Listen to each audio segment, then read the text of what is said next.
성모님께 대한 참된 신심, 십자가의 벗들에게 보내는 편지. 사랑하는 그대여, 피정을 끝마치는 오늘 나는 여러분에게 십자가에 대하여 설명하고자 합니다. 명상에 잠겼던 내 내면의 쏠림에서 뛰쳐나온 나의 글귀 하나하나가 화살이 되어 여러분의 마음속을 뚫고 들어가 닿기를 바랍니다. 하느님께서 원하신다면 나는 이 화살을 아주 날카롭게 하기 위해 펜의 잉크 대신 내 심장의 피만을 사용할 수 있는 일이었다면 얼마나 좋았겠습니까? 그러나 설사 그것이 가능하다 할지라도 내 피는 아주 죄 많은 것이기에 살아계신 하느님의 성령이 바로 이 편지의 생명과 힘, 그리고 그 내용이 되어주시길 바랍니다. 성령의 축성된 기름은 나의 잉크가 되고 하느님의 십자가는 펜이 되어주시고 여러분의 마음은 종이가 되기를 바랍니다. 십자가의 벗을 향한 격려, 십자가의 벗들이여, 여러분은 이 세상과 싸우기 위해 십자가에 못 박힌 병사들처럼 서로 뭉쳤습니다. 전장에 나가 있는 용맹하고 충실한 병사들처럼 물러서거나 도망치지 않고 굳센 투사로서 싸우기 위해서입니다. 그러니 용기를 내어 용감하게 싸우십시오. 잘 조직된 병력이 적군에 대해서 강하고 무서운 것보다도 세상과 지옥에 대해 더 강하고 더 무서운 정신과 마음의 일치로 단단히 단결하십시오.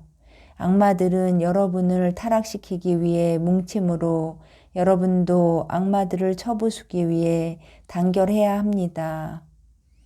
인색한 사람들은 부정한 이익을 얻고 재물을 긁어 모으기 위해 서로 힘을 모으나 여러분은 십자가 안에 숨겨진 영원한 보화를 얻기 위해 여러분의 노력을 하나로 뭉치십시오.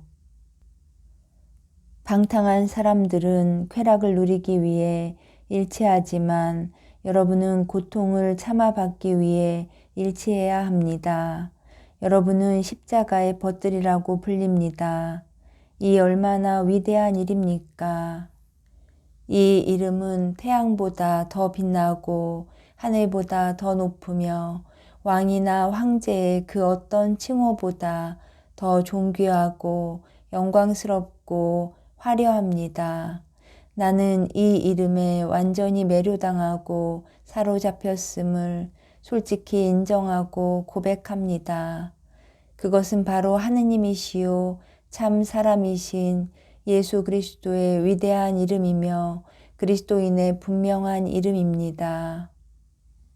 명칭의 의미, 그러나 십자가의 광채는 나를 황홀케 하면서도 그 중요성은 나를 겁나게 합니다. 이 얼마나 엄청난 무게의 의미가 그 이름에 포함되어 있는지 성경은 이렇게 요약합니다. 여러분은 선택된 민족이고 왕의 사제들이며 거룩한 결례이고 하느님의 소유가 된 백성입니다. 1 베드로 2장 9절.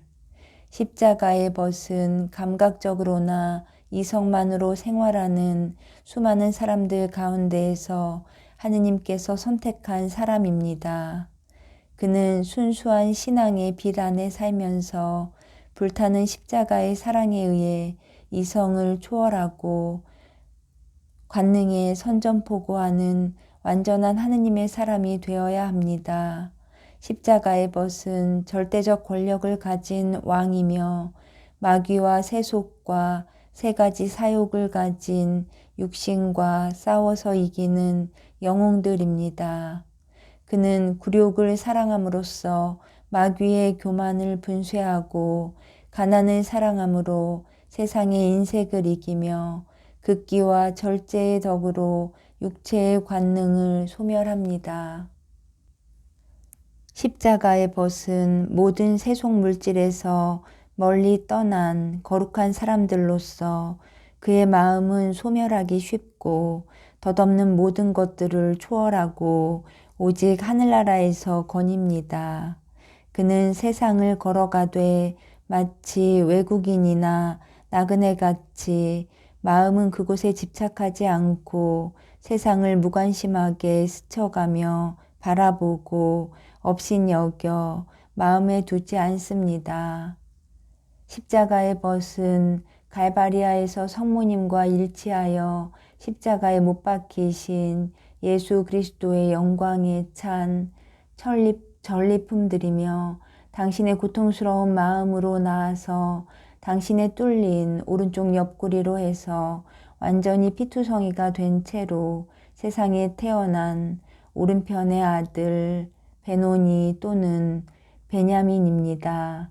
이렇게 그는 피와 고통에서 태어났기 때문에 십자가의 피와 죽음 외에는 아무것도 아는 것이 없습니다. 그는 이 세상에서 그리스도와 함께 하느님 안에 완전히 숨어 있기 위해 세속과 육신과 죄악과는 관계를 끊어버립니다. 끝으로 십자가의 완전한 벗은 진정으로 그리스도를 소유한 자, 아니 그보다도 예수 그리스도입니다. 그래서 그는 이제는 내가 사는 것이 아니라 그리스도께서 내 안에 사신다고 말할 수 있습니다. 의무, 사랑하는 십자가의 벗들이여, 여러분은 행동으로 위대한 이름이 가리키는 그런 사람들입니까? 여러분은 골고타 위에 십자가 그늘 아래 고통받는 성모님 곁에서 하느님의 은총으로 십자가를 즐겨 짊어지겠다는 참다운 원의와 굳은 의지를 가지고 있습니까? 이러한 목적을 달성하기에 필요한 수단과 방법들을 사용하고 있습니까? 참된 삶의 길인 골고타로 향하는 좁은 가시밭길로 들어섰습니까?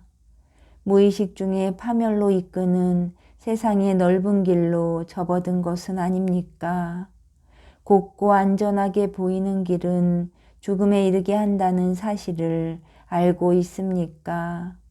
하느님과 은총의 목소리를 세상과 자연의 소리와 분별합니까?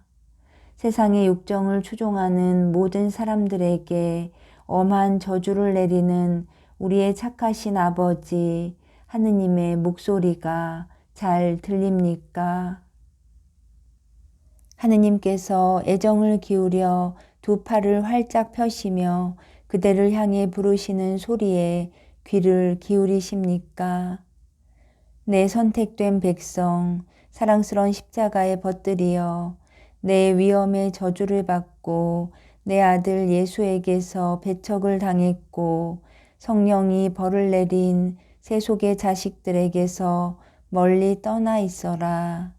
악을 꾸미는 자리에 가지 아니하고 죄인들의 길을 거닐지 아니하며 조소하는 자들과 어울리지 않도록 자신을 잘 경계하라.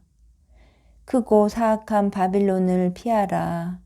다만 내 사랑하는 아들, 너희의 길이요 진리요 생명이며 또한 너희가 마땅히 따라야 할 표양인 예수의 목소리만을 듣고 그의 발자취만을 따르며 그의 말을 들어라. 당신의 십자가를 지시고 여러분에게 나를 따라오너라.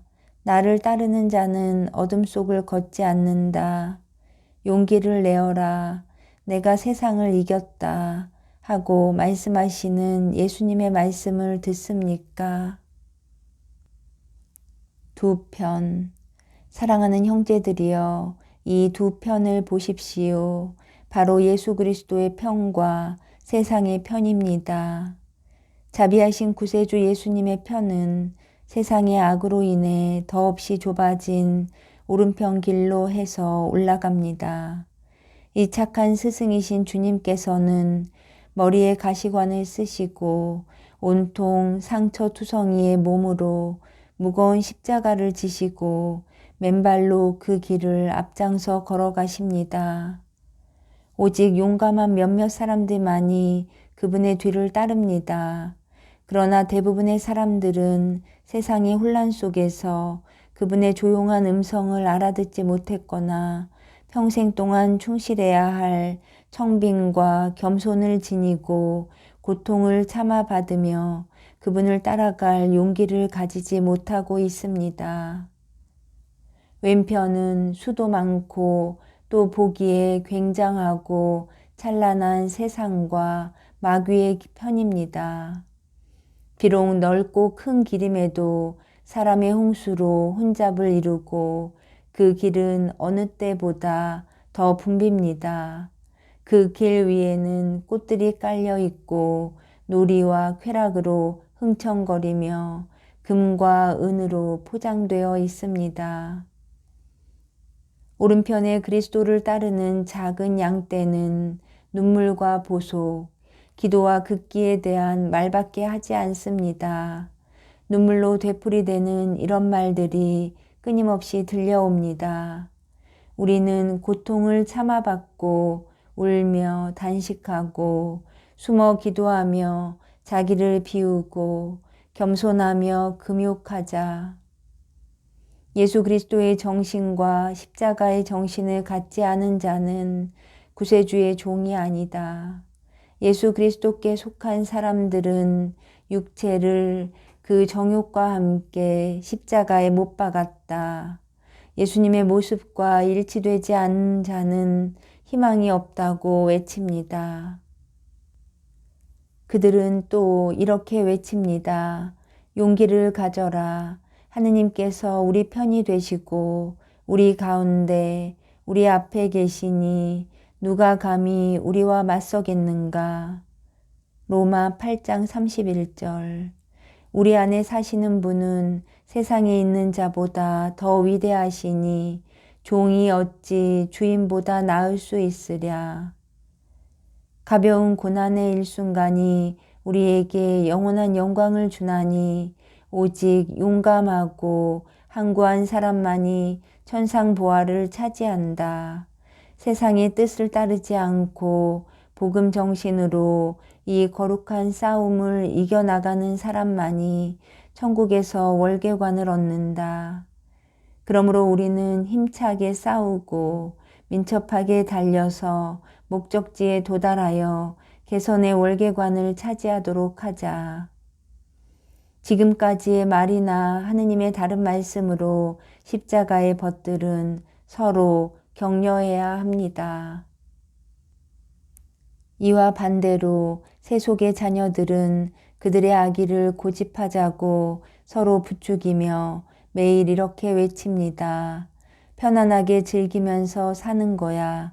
우리는 먹고 마시며 노래하고 춤추며 한바탕 놀아보자고.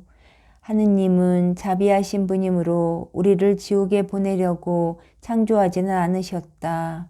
하느님은 즐기는 것을 금하시지 않기에 우리가 이것 때문에 벌받지는 않을 테니까 조금도 염려할 것 없다. 우리는 결코 죽지 않을 것이다.